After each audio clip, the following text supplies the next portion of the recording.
Hi, welcome to our new Career Insights series.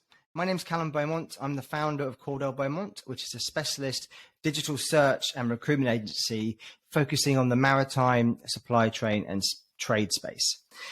Throughout the series, we're going to feature different topics. Some of them include, for example, the first episode I'll be talking about now is the art of writing a CV. We're going to look at giving you some tips about interviewing, how to manage the offer process as a candidate, and also how to sort of go and tell your employer that unfortunately you will be handing your notice, and how to kind of address that conversation, because I appreciate it can be a very tricky discussion to have. So the first episode and the first topic we're going to be running through is the do's and don'ts of CV writing. So I've been working in recruitment and kind of talent acquisition since 2011, 2012. During that time, I've seen probably thousands of CVs and LinkedIn profiles and kind of applications through portals and things. So I've got a general idea, I'd say, of what kind of stands out, what I kind of see as the sort of the regular mistakes perhaps some applicants make that they don't realize they're making. And also I kind of obviously had a good look at the CVs and profiles that really do stand out and get to interview stage and catch people's attention. So in this first video, I'm going to go over a post I shared recently and just go through each point I made a little bit more in detail to try and kind of share any more insights I can. So I'm still by no means the finished article. I'm still learning as I go in my recruitment journey. So hopefully in time I'll be able to obviously share even more valuable insights relating to each of these topics. So let's get started. So the first topic we're talking about is CV writing. So I've written 4 or 5 points to do with kind of the do's and the don'ts of CV writing. So number one, and this is a question I tend to get asked quite regularly, is how many pages should a CV be? And there's no right or wrong answer to this, but in general, I think that a CV should be around 2 to 3 pages. Depending on the type of role you're going for, if it's a highly technical role or perhaps one in the maritime space that does involve kind of listing voyages, vessels you've been on board, that type of thing, then perhaps there might be more room for additional pages. But I would try and stick to 2 to 3 pages. And the reason why I say that is because in general, recruiters, if you're speaking to a recruitment agency and you send them your CV, and also hiring managers within clients and companies you're interested in joining, they're generally very, very busy. They have lots of candidates, lots of applications for certain roles and things. And it's quite unlikely that they're going to go through every single page, every paragraph of a candidate's profile, unless they specifically see something that really stands out and they want to really go through everything in minute detail. So a nice attention grabbing 2 to 3 pages is completely sufficient. You can then elaborate on your different experience levels at the interview stage. So the second point I've put is to not use subjectives. So lots and lots of people, I've probably been guilty of this in my past as well when I've written CVs, of using subjective terms that are kind of unfounded, saying things like great communicator, hardworking, overachiever, team player. These things are obviously kind of what hiring managers would like to have in their team. But if you've just kind of listed these kind of phrases without providing evidence, it's very difficult for people to actually assess what is a great communicator. I mean, if to qualify as a great communicator, maybe you have 4 or 5 languages that you're fluent in, written and verbal, that type of thing, or hardworking. Instead of saying hardworking, put some examples of projects you've personally delivered, taken from end to end, or give examples of when you've gone above and beyond the job, the duties of the role, essentially. And again, with overachiever, then I would 100% list your achievements. So give your target, list how you performed against it to show your overachievement, or if it was a project you had to deliver in a certain time. So next point I've put about is leaving gaps in your CV. So very regularly, if we ever receive a CV and perhaps they've got 2 or 3 roles, and then there's the next role, and we realize that in between there's a 6-month or a 12-month gap, and nothing's been accounted for.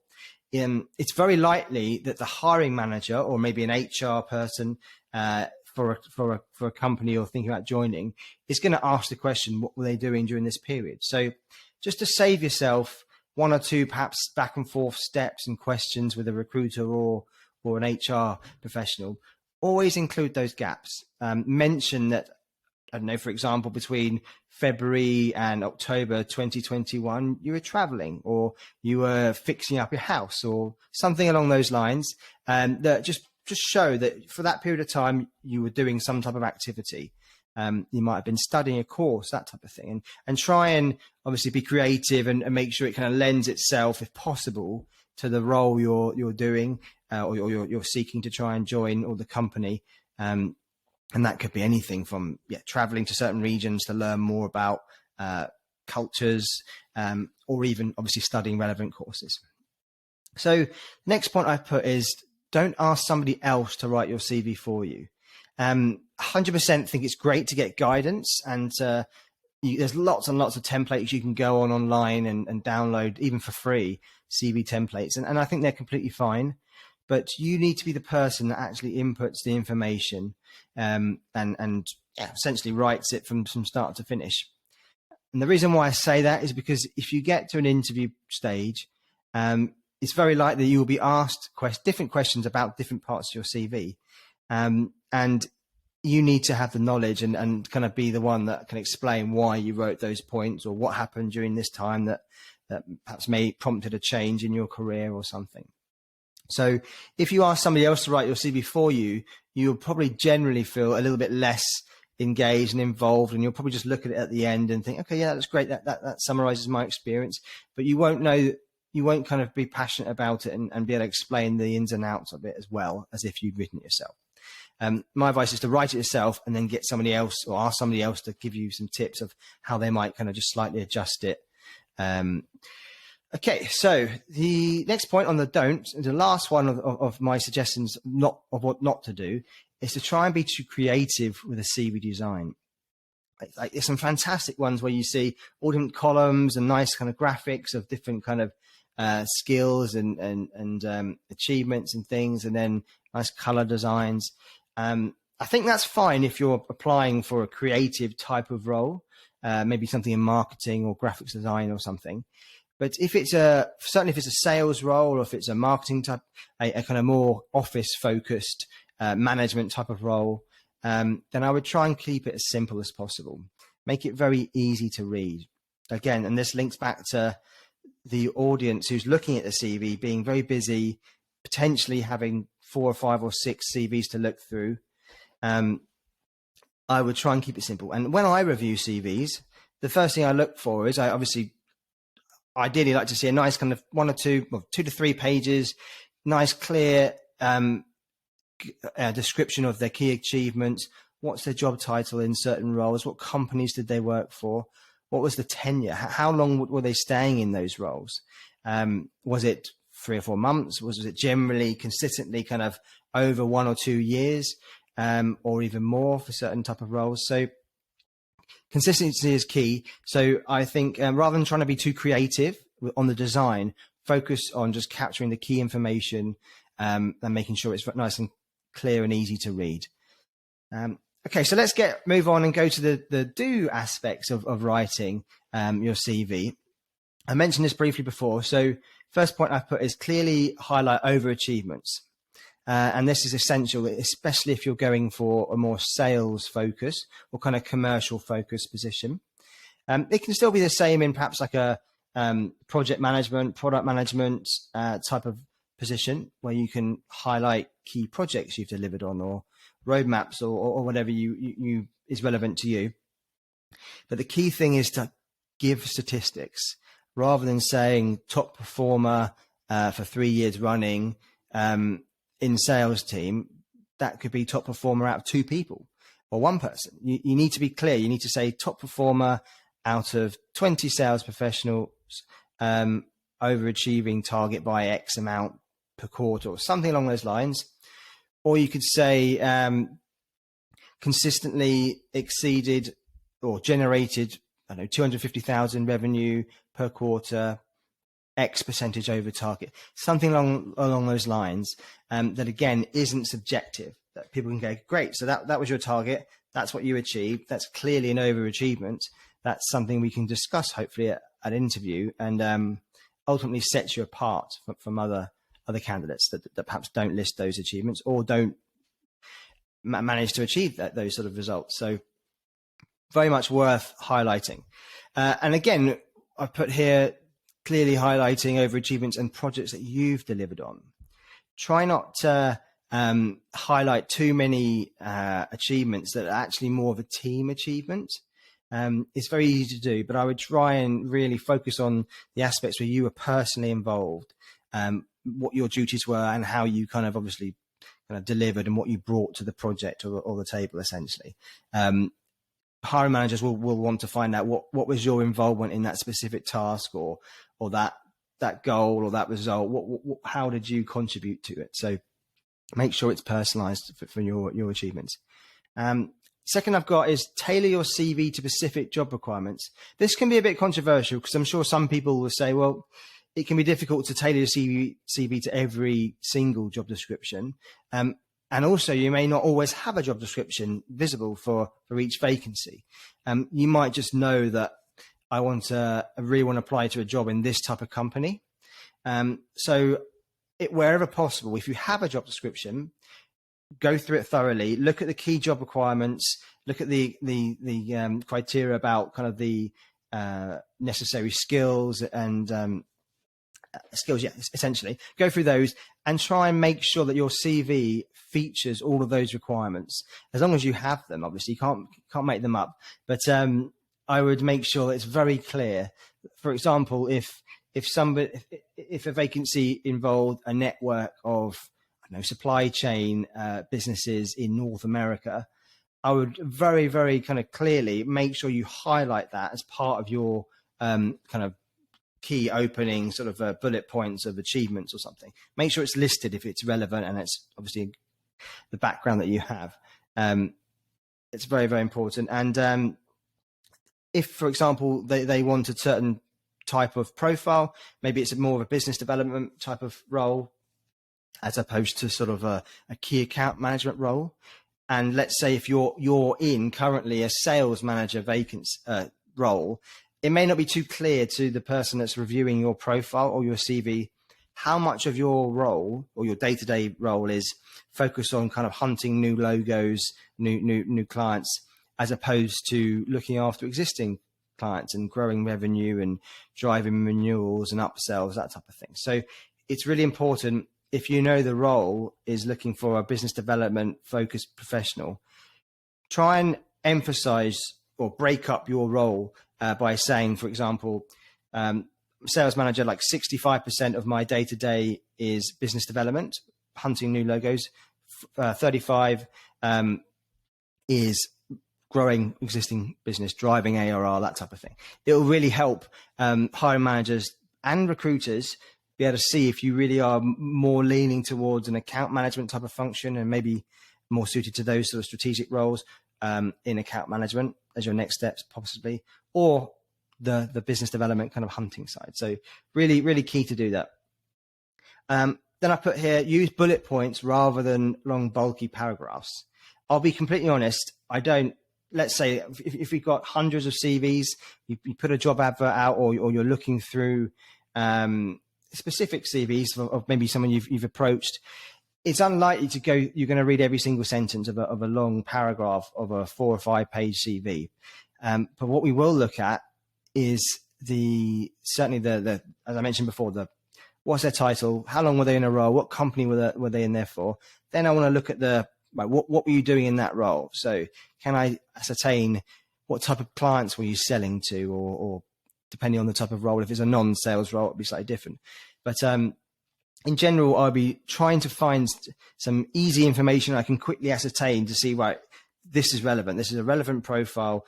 I really want to speak to this candidate, and then dive a bit deeper into this type of experience. as opposed to perhaps me having to try or hiring managers having to read through every single sentence and go, oh, there it is. There's the piece of information that I really wanted to find, because it could be missed if it's in a long sentence. So completely fine to have a couple of big paragraphs or a couple of paragraphs, but predominantly try and aim for nice sort of 5 or 6 bullet points. It could be per role that you're explaining, but I would try and avoid doing too many lengthy sentences and paragraphs. And this touches on, the next point is touching on where I said about leaving gaps in your CV. And here I've put in to include career breaks, traveling, paternity leave, anything like that. Just makes people more human, and it's natural. We don't always, not everybody goes from one job straight to the next for their whole career. It's very natural to have certain, I don't know, things happen in people's personal lives that maybe mean that there was a slight break in their career, or they decided to go traveling, reassess, reset, and then come back revigored to try and go into a new career path. So definitely worth including those breaks. Otherwise, the hiring manager or the recruiter is just going to ask about it, and then you've got to kind of explain, and you're a little bit on the back foot. Whereas on the other hand, there might be a conversation point, perhaps talking about where you went or family, that type of thing. A couple more I've got here on the do's of writing CVs before we finish. Next one is list relevant courses, accreditations, or certificates that you've basically achieved throughout your career. Try and make them relevant, obviously, to the specific role. So like something non-relevant probably isn't worth putting in there if you're trying to kind of keep it to sort of 2 or 3 pages. But if you know it's something that could add value and makes you stand apart, I would 100% add any information about certificates or courses you've done, either online or in school, studies, university, that type of thing.